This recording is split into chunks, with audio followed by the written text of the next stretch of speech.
Hey there, toy collector friends and bat fans alike. Welcome back to the channel. I'm the Triple TC, that's the time traveling toy collector, and today we are looking at another entry into the Batman Automobilia collection that was originally produced by Hero Collector and Eagle Moss back in the day, and ran for months and months and months and months and months, and produced some really wonderful collectible models of Batmobiles, yes, but not just Batmobiles, also bike variants, aquatic vehicles, flying vehicles, and also some of the villainous vehicles as well. So I'm moving my way through the entire collection to share them all with you. Some people have seen them before, some people have never seen them at all, some missed out and are looking for individual items that they can have a look-see at. But whatever you're here for, I'm just glad you're along for the ride as we look at this particular Batmobile, which is taken from the pages of Detective Comics issue 156.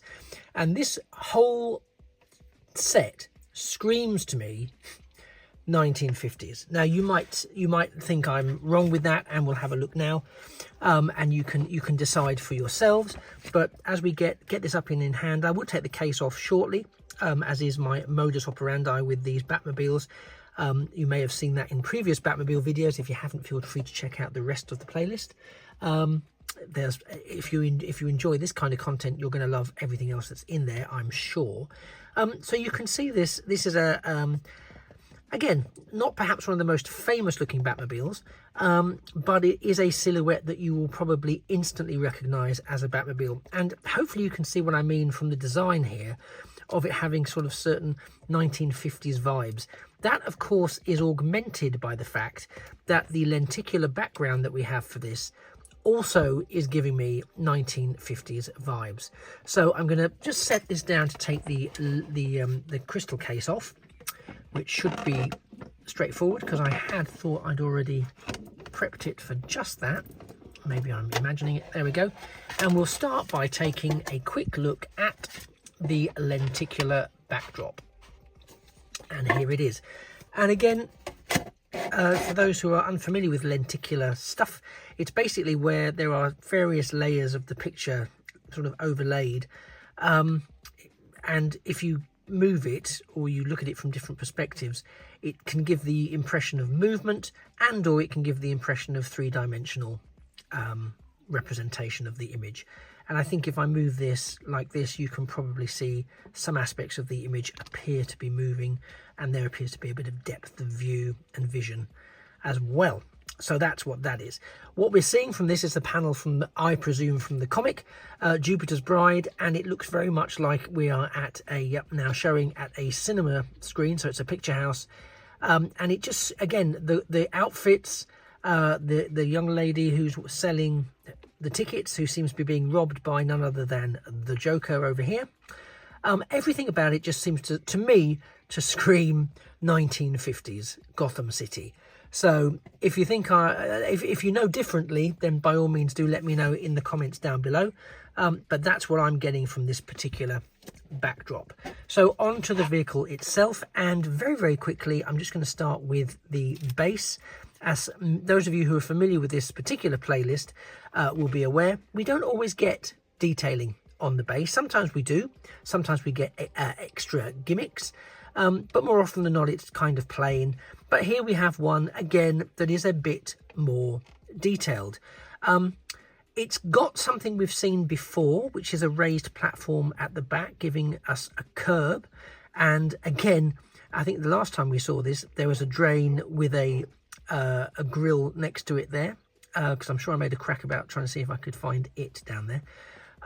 But we also get this time a fire hydrant attached there for our delectation, which is a nice touch, which really it just helps bring that 3D-ness of the Batmobile off the pages and into our hands. Now, getting onto the Batmobile itself, you can see it is screwed in by Eagle Moss and Hero Collector, and you can see that the detailing on this particular model is really nice. Now, unlike some editions of the Batmobile, this is in a matte black rather than a sort of nice shiny gloss, but it has a very imposing bat crest on the front. Again, one wonders whether or not that could act as a battering ram, or it's just there to generate fear and intimidate the people as it drives up.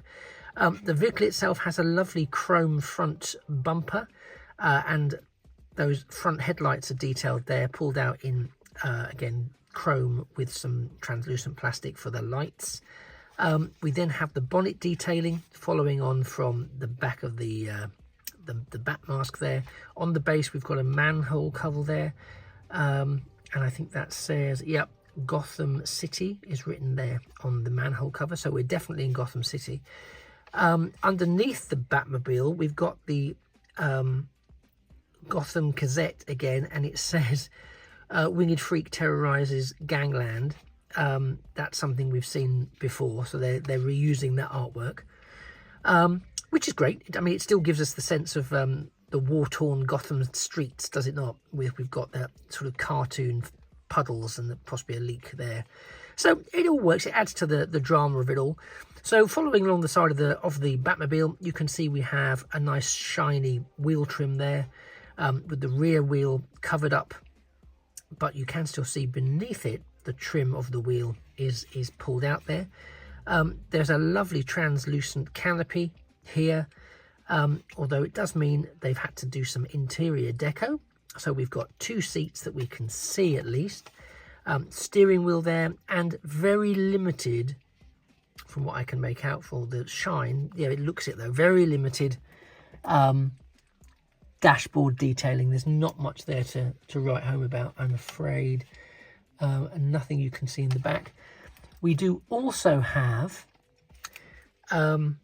translucent sections here in the back of the Batmobile, and I think this is probably story significant, but there do appear to be some items. So I'm just going to zoom out a bit, if I can, zoom in rather, so you can have a better look at that. You can see some items there on display in the back of the Batmobile, which they're clearly storing some bits and pieces in there. It looks like it's the mobile crime lab, I want to say. But again, if you are more familiar with the storyline and what this is in the back of the Batmobile, then by all means, let me know in the comments down below. We have a bat light on the top, this time pulled out in a sort of yellow, borderline lime green, but I'm going to go with yellow, translucent plastic there on the front. We've got another very dominating bat wing there to strike fear into the hearts of criminalized citizens of Gotham. The rear tail lights do have red translucent plastic for the brake lights, and there's a small grille there just below the fin.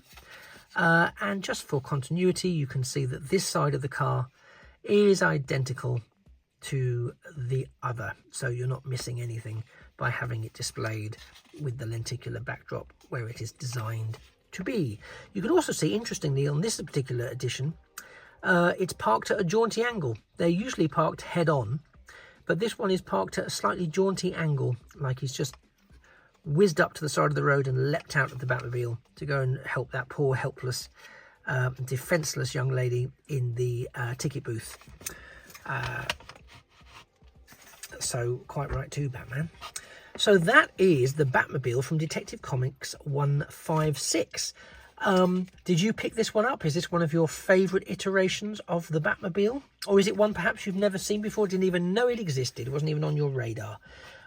All of this is, of course, fabulous. That's what I'm here for, to show you things that maybe you weren't aware of and that you hadn't seen before. I really like the design. I think it's very simplistic, but I also think it speaks to a period.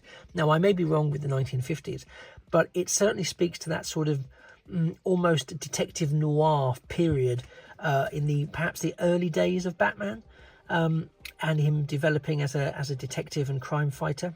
That's the vibe I'm getting. If you are a Batman comic aficionado and can tell me more and can correct me, and particularly if you can tell me what that is, that they're making a point of allowing us to see it. That's why I think it must be relevant to the storyline and this particular Batmobile's role in 156. Then by all means, let me know in the comments down below. I'll be delighted to hear from you.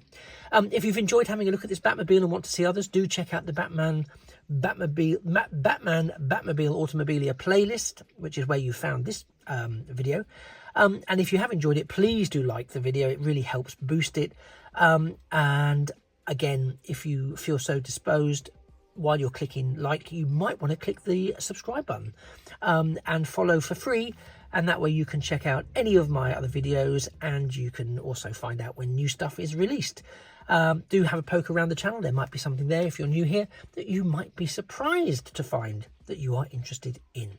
Anyway, thank you for sticking around for the last 10 or 12 minutes. I've been the Triple TC, that's the Time Travelling Toy Collector. You have been a magnificent audience, giving me your time so graciously. And this has been the Batmobile, as part of the Batman Automobilia collection from Detective Comics 156, reproduced by Hero Collector and Eagle Moss. Thank you very much. I look forward to seeing you in a future video.